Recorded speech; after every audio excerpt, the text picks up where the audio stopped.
नमः शिवाय, जय माता रानी। दोस्तों, आप देख रहे हैं आपका अपना YouTube चैनल व्रत त्योहार टोटके। मैं हूं आपके साथ रिमझिम शर्मा। दोस्तों, पितृपक्ष, जी हाँ, साल के वो 15 दिन जो हम अपने पितरों के निमित्त उनके समर्पित रखते हैं।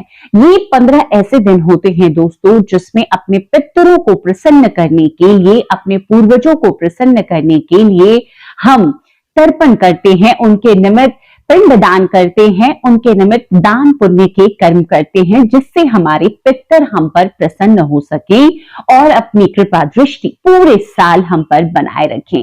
देखिए, जीवन में अगर पितर प्रसन्न नहीं होते, अगर नाराज होते हैं, बहुत तरह की परेशानियां आती रहती हैं। तो उन परेशानियों से अगर आप भी मुक्ति चाहते हैं, दूर होना चाहते हैं, तो हर साल ये जो 15 दिन होते हैं पितरों के निमित्त, ये बहुत ध्यान से इन दिनों में आपको रहना चाहिए और अपने पितरों को जरूर प्रसन्न करना चाहिए। तो आज इस वीडियो में मैं आपके साथ साल 2023 में पितृपक्ष कब से शुरू हो रहा है, कब समाप्त होने जा रहा है, किस दिन दोस्तों पहली जो तिथि होती है प्रतिपदा की, पहली तिथि हालांकि पूर्णिमा से शुरू हो जाती है, श्राद्ध पूर्णिमा से, और आखिरी अमावस्या तक की जो सभी तिथियां हैं वो किस किस दिन पड़ने वाली है।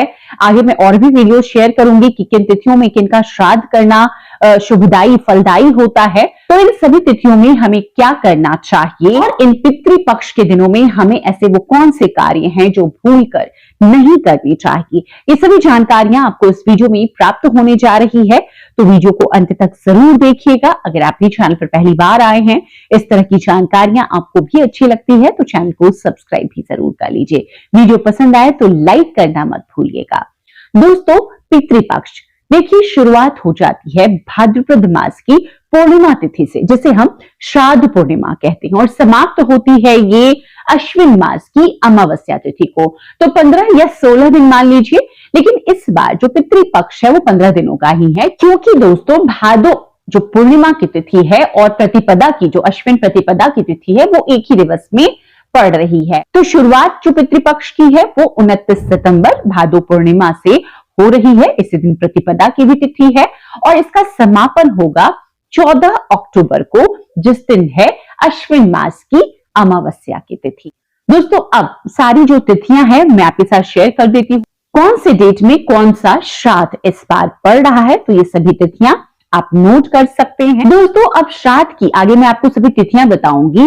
श्राद्ध की इन तिथियों में क्या किया जाता है। श्राद्ध की देखिए इन सभी तिथियों में, जैसा मैंने बताया आपको, कि अपने पितरों को प्रसन्न किया जाता है, तो इसके लिए तर्पण किया जाता है, पिंडदान किया जाता है, ब्राह्मण भोज कराया जाता है।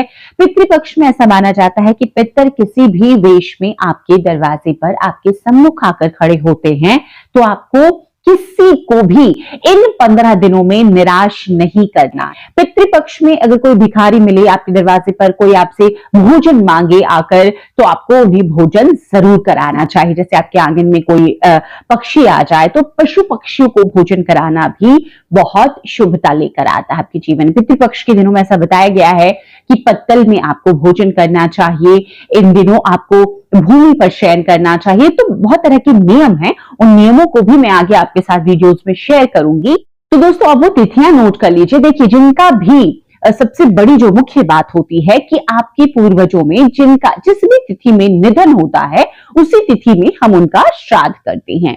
तो अब तिथियों को जानना हमारे लिए बहुत जरूरी होता है, तो सभी तिथियां आप नोट कर लीजिए। तो जो पूर्णिमा का श्राद्ध है और प्रतिपदा का श्राद्ध है, दोनों ही एक ही दिन 29 सितंबर को शुक्रवार के दिन ये रखा जाएगा। देखिए, पूर्णिमा पर उनका श्राद्ध करते हैं जिनकी मृत्यु, जिनका निधन पूर्णिमा की तिथि में हुआ है। उसी तरीके से प्रतिपदा पर जिनकी मृत्यु हुई है आपके पूर्वज की, उनका श्राद्ध करेंगे।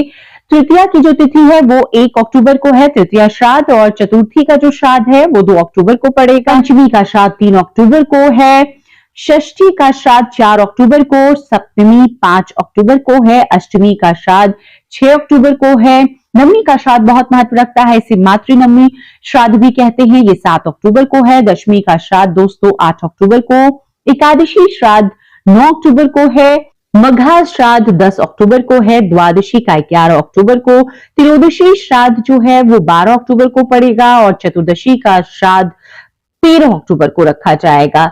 सर्वपितृ अमावस्या 14 अक्टूबर को है और इसी के साथ ही पितृपक्ष का समापन होगा। तो जिस भी दिन में आपके जिन भी पूर्वज का निधन हुआ है उनका श्राद्ध उसी तिथि में करना चाहिए। हालांकि कुछ ऐसी खास तिथियां होती हैं जिनमें श्राद्ध करना बहुत ही उत्तम बताया गया है। इस पर देखिए एक अलग से वीडियो में शेयर करूंगी क्योंकि ये वीडियो बहुत लंबा हो जाएगा। अब जान लेते हैं कि पितृपक्ष के इन 15 दिनों में हमें कौन सी ऐसी गलतियां हैं जो भूल कर नहीं करनी चाहिए। दोस्तों, पितृपक्ष में भूल कर भी तामसिक भोजन नहीं करना चाहिए। पितृपक्ष में हमेशा शुद्ध सात्विक भोजन करना ही बताया गया है उत्तम। तामसिक भोजन करने से पितर नाराज हो जाते हैं, तो आपको लहसुन, प्याज, मांस, मछली, मदिरा आदि का जो सेवन करते हैं उन्हें इन चीजों से बिल्कुल दूर रहना है। दूसरा नियम, पितृपक्ष में कभी भी बाल, नाखून नहीं कटवाने चाहिए, शेविंग नहीं करनी चाहिए। तो आपने भी देखा होगा कि पितृपक्ष में आम तौर पर लोगों की दाढ़ी बढ़ जाती क्योंकि नहीं करवाना होता है, शास्त्रों में इसे वर्जित बताया गया है। तो आप महिला हैं, पुरुष हैं, आपको बाल, नाखून, दाढ़ी वगैरह ये सब नहीं करवाना है।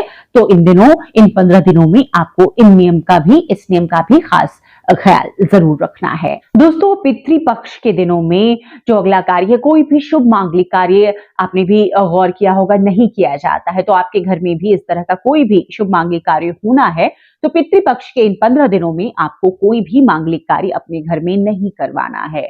चौथा वो कार्य है जो आपको ध्यान देना है कि पितृपक्ष में कोई भी ऐसी वस्तु जो लग्जरी से, सुख सुविधा से जुड़ी हुई है, उसकी खरीदारी पितृपक्ष के दिनों में आपको नहीं करनी है। तो इस बात का आपको ध्यान रखना है।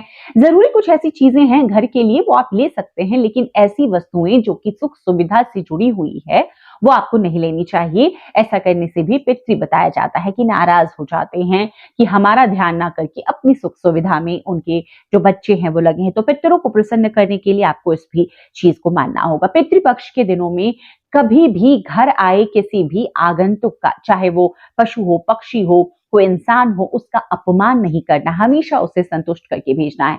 क्योंकि ऐसा बताया गया है कि पितृ किसी भी वेश में आपके दरवाजे पर संतुष्ट होने के लिए आ सकते हैं, और अगर आप उन्हें संतुष्ट करते हैं, उन्हें प्रसन्न करते हैं, इसका मतलब आपने अपने पितर को प्रसन्न कर लिया। तो समझिए आप कितना आपके लिए ये शुभकारी होने जा रहा है। तो इस प्रकार से ये कुछ ऐसे नियम हैं जो आपको ध्यान देने हैं पितृपक्ष के इन 15 दिनों में। उम्मीद करती हूँ ये जानकारी आपके लिए उपयोगी साबित होगी। वीडियो अगर पसंद आया हो तो लाइक जरूर कर दीजिएगा। इस तरह की जानकारियां आपको भी अच्छी लगती है तो चैनल को सब्सक्राइब करना ना भूलें। नोटिफिकेशन के लिए बेल बटन प्रेस कर लें ताकि जब भी मैं कोई वीडियो शेयर करूं वो आपको सबसे पहले प्राप्त हो सके।